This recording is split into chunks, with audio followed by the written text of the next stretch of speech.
Bab 246, Teman Lama yang Terhormat. Diunggah oleh Baca Suara. Jangan lupa like dan subscribe, agar kami makin semangat upload lebih banyak. Bahkan ketika saya menyebutkan namanya dan tahu siapa dia, Elia telah banyak berubah. Terlepas dari kenyataan bahwa dia sekarang seorang kepala lebih tinggi dariku dengan kulit sepucat pualam, rambut pendek hitam legam dan mata tajamnya membuatnya tampak sangat berbeda. Elia tertawa kecil, pandangannya tertuju padaku. Lama tidak bertemu, Tess. Bagaimana kabar Arthur? Petik 2. Aku bergidik ketika hawa dingin menusuk tulang belakangku. Elia dan aku pergi ke sekolah bersama-sama, dia adalah teman terbaik Art. Jadi mengapa kata-katanya begitu mengancam? Dia baik-baik saja, gerutuku, berusaha berdiri lebih tinggi ketika tekanan Elia terus membebani aku. Tentu saja dia baik-baik saja. Si bodoh itu telah setangguh kecoa selama aku mengenalnya. Petik 2. Alisku mengerut mendengar kata yang tidak dikenal itu. Kecoa. Kurasa kau belum tahu, dia tersenyum, mengambil satu langkah lebih dekat denganku. Datang, ayo pergi. Pergilah. Di mana? Tanyaku, detak jantungku berdegup kencang. Elia? Apa yang terjadi? Elia tersentak sedikit ketika menyebutkan namanya. Aku akan menjelaskannya di jalan. Untuk saat ini, akan lebih baik jika kamu ikut denganku. Petik 2. Jangan. Sebuah suara serak dari belakang. Aku menoleh ke belakang untuk melihat Nyonya Astera kembali berdiri, pedangnya di tangan. Mengesankan bahwa Anda dapat berbicara meskipun ada tekanan yang saya berikan pada Anda khususnya, kata Elia. Tapi aku menyarankan kamu untuk tidak berbicara lagi. Madam Astera mengangkat pedangnya, tangannya gemetar. Dia. 1. Medan perang. Saya hampir tidak punya waktu untuk berpikir ketika saya merasakan bahaya. Naluri yang tertanam dalam diriku melalui asimilasi dengan binatang buasku akan membuatku mengatasi Madam Astera. Melirik kembali ke tempat dia berdiri sebelumnya, ada lonjakan hitam yang terlalu akrab, menonjol dari tanah dengan darah menetes dari titiknya. Madam Astera mengerang kesakitan, tetapi mataku tetap terpaku pada Elia. Kamu, bagaimana? Kami diberitahu bahwa satu-satunya yang mampu menyulap paku-paku hitam itu adalah beberapa sabit dan pengikut mereka. Jadi mengapa, bagaimana, Elia bisa menggunakannya? Apakah kamu dengan Alakrians? Saya bertanya. Ekspresi Elia berubah serius. Alakrians dan aku sama-sama memiliki sesuatu yang ingin kita hindari dari perang ini. Hanya itu saja. Realisasi membuat saya sadar. Itu kamu di Etistin. Kakaukah yang? Petik 2. Elia mengambil langkah lain ke arah kami. Menjauh dari wanita itu, Tessia. Aku menolak, kataku dengan gigi terkatup. Keluar dari sini, putri. Sepertinya dia tidak bisa membunuhmu, bisik Astera. Kami tidak cocok. Dia adalah orang yang membantai puluhan tentara di pertempuran Teluk Pantai. Tidak salah lagi. Petik 2. Aku sudah berlatih dan menderita, menunggu bertahun-tahun untuk ini, Tessia. Ikut denganku dan aku akan meninggalkan yang lain sendirian. Petik 2. Aku mengencangkan cengkeramanku di sekitar Nyonya Astera. Elia mendesah. Baik, saya benar-benar tidak ingin meninggalkan kenangan yang tidak menyenangkan, tetapi Anda tidak memberi saya pilihan. Petik 2. Rasa dingin lainnya mengalir di tulang punggungku, menandakan bahaya. Hanya dengan deso samar, paku hitam lain disulap, menembus prajurit yang terluka yang baru saja kami temukan. Tapi sudah terlambat. Madam Astera tersentak dalam genggaman saya, berusaha meraih rekannya yang jatuh, tetapi saya menahannya. Ikut aku, Tessia, ulang Elia. Pikiranku berputar ketika aku mencoba memikirkan jalan keluar dari ini. Saya tahu saya tidak bisa pergi dengan Elia. Dia sengaja membuatku tetap hidup untuk sesuatu. Pikiran pertama saya adalah dia akan menggunakan saya sebagai sandera, tetapi kemudian Elia mengatakan dia tidak ingin meninggalkan kenangan yang tidak menyenangkan.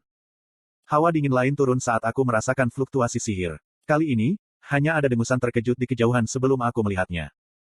Jess telah menembus dada dan diangkat ke udara. Sama seperti orang tua saya. Ekspresi prajurit yang trauma itu bukan dari rasa sakit tetapi dari kejutan dan kebingungan ketika darah menetes dari sudut mulutnya. Tidak, Madam Astera menjerit, berusaha melepaskan diri dariku. Sekarang, Elia mengulurkan tangan pucat. Datang, dengan saya. Petik 2.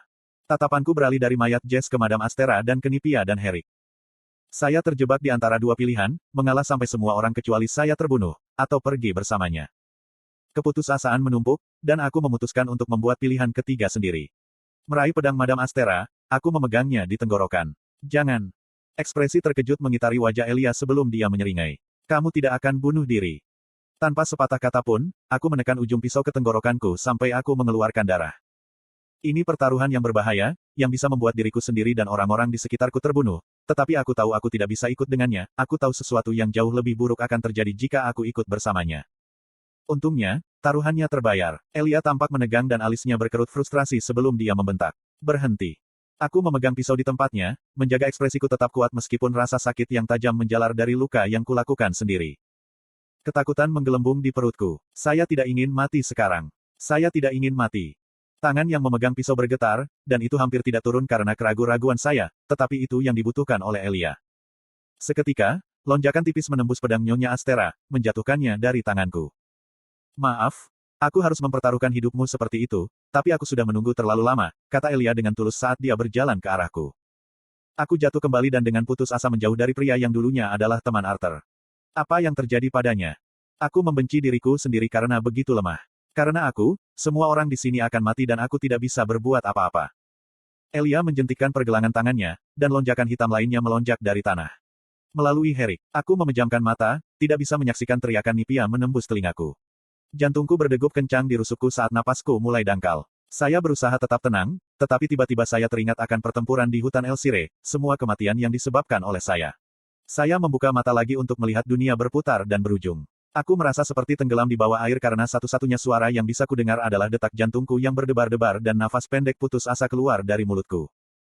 Kemudian, tiba-tiba, hujan es cahaya putih kemasan menghujani Elia.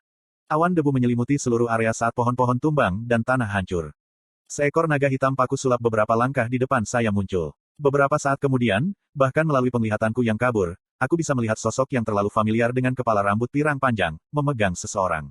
Tanda emas samar bersinar tepat di bawah matanya saat dia muncul. Saat dia menatapku, campuran emosi menyapu diriku ketika penglihatanku menjadi gelap, rasa malu, rasa bersalah, tetapi yang terpenting, kelegaan. Maaf, kataku, bahkan tidak bisa mendengar suaraku sendiri.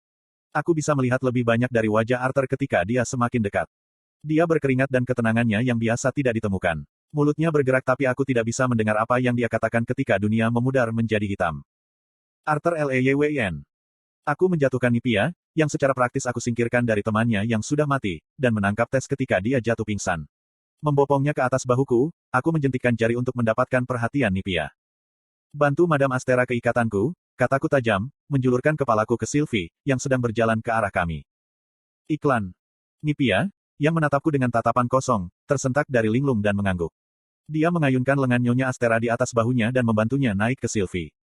Apa ini? Madam Astera kagum ketika dia berada di atas ikatan saya, pergelangan kaki kanannya berdarah deras. Tanpa kata-kata, aku menyerahkan Tessia padanya dan memastikan mereka bertiga aman sebelum aku menarik statis void. Aku mengabaikan cengkeraman kelelahan yang ketat di sekitar inti manaku dan melompat ke punggung Sylvie saat kami terbang tinggi ke langit yang berawan. Betapa mudahnya jika saya memiliki kendali penuh atas Aefum seperti Lord Indrat, saya bisa membuat waktu tetap beku karena saya membawa semua orang ke tempat yang aman. Tentu saja, jika saya memiliki kekuatan Asura, hal-hal tidak akan pernah meningkat ke titik ini. Apakah kamu baik-baik saja? Kau menggunakan seni pinjam yang jauh lebih lama daripada yang biasa, tanya Sylvie, kekhawatirannya memancar padaku. Saya akan baik-baik saja. Apakah Anda bisa melihat dari dekat Alakrian itu? Dari paku-paku hitam itu dan tekanan yang dia berikan, dia setidaknya seorang pengikut dan yang belum pernah kita lihat sebelumnya. Aku juga tidak bisa melihat wajahnya, jawabnya. Tapi dia sudah mendekati kita. Saya merasakannya juga. Kami sudah mencapai di atas awan tebal dan sudah beberapa mil bersih tapi aku bisa merasakan kehadiran Alakrian tidak terlalu jauh. Madam Astera adalah yang berikutnya yang merasakan pendekatan musuh kita. Dia tersentak kembali, wajahnya pucat dan ekspresi suram. Dia dan aku sama-sama tahu bahwa begitu kami mendarat, pertempuran tidak akan terhindarkan. Tapi itu tidak masalah. Saya hanya perlu menahan orang ini sampai Madam Astera dan Nipia dapat membawa Tess melalui portal dengan aman. Dengan artefak yang dia dan aku miliki, portal akan membawa kami ke tempat perlindungan di mana mereka semua menunggu. Kami akan kembali, Sylvie meyakinkan. Kita jauh lebih kuat dari sebelumnya. Tanpa daun sebalat dan fakta bahwa aku nyaris tidak berhasil melukai Sabit karena keberuntungan semata, aku hanya bisa merasakan keraguan yang masih ada. Tetap saja, ada orang yang menungguku. Kami terus terbang di udara tanpa suara. Nipia, yang seumuran denganku, sedang mengatasi kehilangannya, gemetar ketika dia memegang sesuatu di tangannya. Aku mendapati diriku menatap punggung Nyonya Astera ketika dia memegangi Tess. Kupikir aku tidak akan bertemu lagi dengan prajurit tua itu setelah melihatnya sebentar di pertempuran di Teluk Etistin. Atau bahkan sebelum itu sebagai koki. Gelombang tajam mana di belakangku membentak perhatianku. Segera, saya berputar, membayangkan penghalang es berbentuk kubah. Tidak sedetik kemudian, retakan yang tajam bergema, memotong angin yang melolong ketika paku-paku hitam menempel pada penghalang es sebelum pecah. Saya menggunakan awan tebal di bawah kami untuk bahan bakar penghalang es lain tetapi rentetan paku hitam terus tanpa henti. Sea level, mencelupkan ke bawah ke awan, aku menyampaikan sambil memanipulasi awan lebat untuk menutupi gerakan kita. Mengerti, kami hampir di Telmore City, ikatan saya memberitahu. Kami menambah kecepatan saat turun, memberi saya cukup waktu untuk menyiapkan serangan.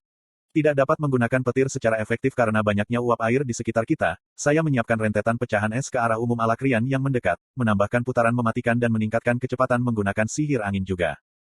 Mantra saya merobek-robek, meninju puluhan lubang melalui awan. Keyakinan saya goyah ketika saya melihat titik hitam mendekat, tak tertahan oleh serangan saya. Segera setelah itu, titik hitam berlipat ganda dan aku mendapati diriku menghadapi dua lusin paku hitam seukuran tombak. Lebih cepat, aku membentak, tidak mau menyia-nyiakan mana lagi sekarang ketika pertempuran di tanah sepertinya tak terhindarkan.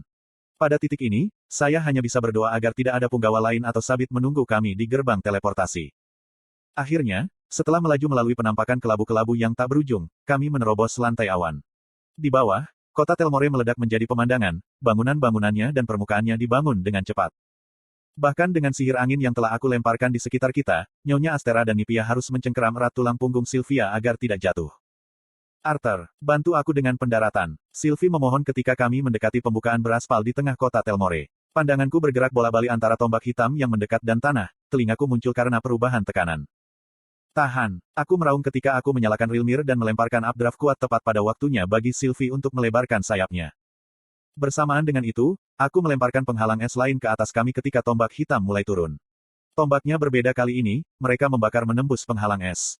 Sialan, kutukku. Sambil mengepalkan tangan, aku mengusir penghalang beku di atas kami, menghancurkannya sebelum menggunakan updraft yang sama yang telah kusihir untuk memperlambat turunnya kami untuk mengarahkan kembali setidaknya beberapa tombak hitam. Berapa banyak mana yang harus dibayar punggawa itu secara konstan menghasilkan mantra seperti ini? Aku bertanya-tanya dalam frustrasi ketika kami mendekati tanah. Saya hampir tidak bisa melihat jeritan dan teriakan dari orang-orang di bawah ketika mereka tersebar di bawah kami. Tiba-tiba, Sylvie menjerit dan kami tersentak ke kiri. Aku dipukul di sayap kananku, Sylvie mengirim dengan menyakitkan ketika kami mulai berputar di luar kendali.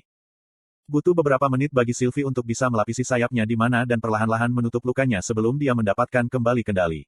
Masalahnya sekarang adalah bisa memperlambat turunnya kami cukup cepat untuk mendarat dengan selamat, bukannya jatuh seperti meteor. Dengan perhatian saya terpecah antara membuat updraft dan juga melawan skor tombak hitam yang tampaknya tidak berhenti, saya tidak bisa membantu tetapi bersiap untuk yang terburuk. Kami merosot ke bawah, sayap Sylvie menyebar lebar untuk menangkap sebanyak mungkin updraftku. Saat ketakutan saya akan menjadi kenyataan, lampu hijau memancar dari sekitar saya. Aku melirik sekilas ke belakang untuk melihat Tess bangun dan kembali berdiri. Cahaya telah menyebar dari Tess dan ke Sylvie ketika sulur hijau tembus cahaya keluar dari bawah ikatan saya, menanamkan diri ke tanah dan bangunan di sekitar kita. Sebagian besar tanaman merambat yang pecah terlepas ketika mereka mencoba untuk melawan kecepatan jatuh kami, tapi aku bisa merasakan kami melambat. Mempercayai Sylvie dan Tess untuk menangani musim gugur, aku memusatkan perhatianku kembali ke Alakrian yang mendekat yang melaju ke arah kami seperti komet kayu hitam. Memanfaatkan api dan air, aku menyulap semburan uap tebal ke arah musuh kami untuk mengaburkan visinya sebelum melepaskan busur petir. Semburan uap berfungsi sebagai konduktor yang kuat untuk petir, menciptakan awan petir yang menerangi langit yang gelap dengan kilatan emas yang cemerlang. Pada saat terakhir, Sylvie melemparkan penghalang mana di sekitar kita, dan dengan binatang Tess akan memperlambat jatuhnya kita bisa mendarat di tanah tanpa goresan. Ayo pergi. Aku membentak, mengangkat Nipia di pinggangnya ketika Tess dan Madam Astera turun dari Sylvie. Aku melirik pergelangan kaki kanan Nyonya Astera. Dia telah menyelimuti lapisan mana yang tebal di sekitar lukanya agar tidak berdarah. Itu hanya solusi sementara tetapi pilihan cerdas dengan betapa sedikit waktu yang kami miliki. Aku bisa lari, kata Nipia, wajahnya memerah karena berjuang keras di bawah lenganku. Baik, aku membiarkannya pergi dan kami semua mulai berlomba menuju podium hanya beberapa ratus kaki ke timur dengan Tess dan Madam Astera memimpin di depan. Sylvie berubah menjadi sosok manusia dan mengikuti di belakangku ketika Tess tiba-tiba menatapku dari balik pundaknya. Itu hanya untuk sepersekian detik dan tidak ada pertukaran verbal terjadi tetapi ekspresi yang dia buat saat dia menatapku. Dengan tubuh mana berpakaian kami dengan cepat mendekati tujuan kami, tetapi begitu juga musuh kami. Ada tentara Alakrian yang berbaris di antara kami dan gerbang teleportasi, tapi mereka bukan alasan bahwa setiap rambut di tubuhku berdiri di ujungnya. Aku melirik ke belakang untuk melihat api hitam membara di awan petir dan sesosok berdiri di tanah tempat kami mendarat. Mata saya melebar melihat kekuatan yang sama dengan sabit yang saya lawan di kastil. Dengan Rilmir masih aktif, aku bisa melihat jumlah mengerikan mana menggumpal, tidak hanya di sekitarnya, tetapi di tanah di bawah kami juga. Pikiranku berputar ketika aku berdebat apakah akan mengambil risiko menggunakan Static Void sekali lagi. Mencakup seluruh grup kami cukup lama untuk kami sampai ke portal tanpa bantuan mana akan membutuhkan waktu semenit, mungkin lebih. Pandangan saya mendarat di Nipia dan Madam Astera. Bisakah saya meninggalkan keduanya dan mengurangi beban? Arthur, Sylvie berteriak, mendesakku untuk melakukan sesuatu, apa saja. Aku mengutuk pelan dan memutuskan. Saya menggunakan Static Void, hanya pada diri saya sendiri. Aku berbalik, menggali tumitku ke tanah dan berlari kembali ke tempat Alakrian sedang mempersiapkan serangannya yang menghancurkan, berharap untuk menarik Static Void di depannya dan menghilangkan sihirnya.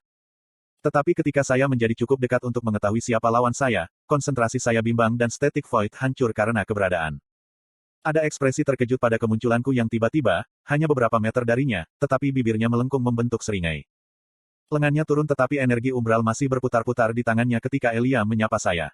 Lama tidak bertemu, sahabat lamaku. Gray.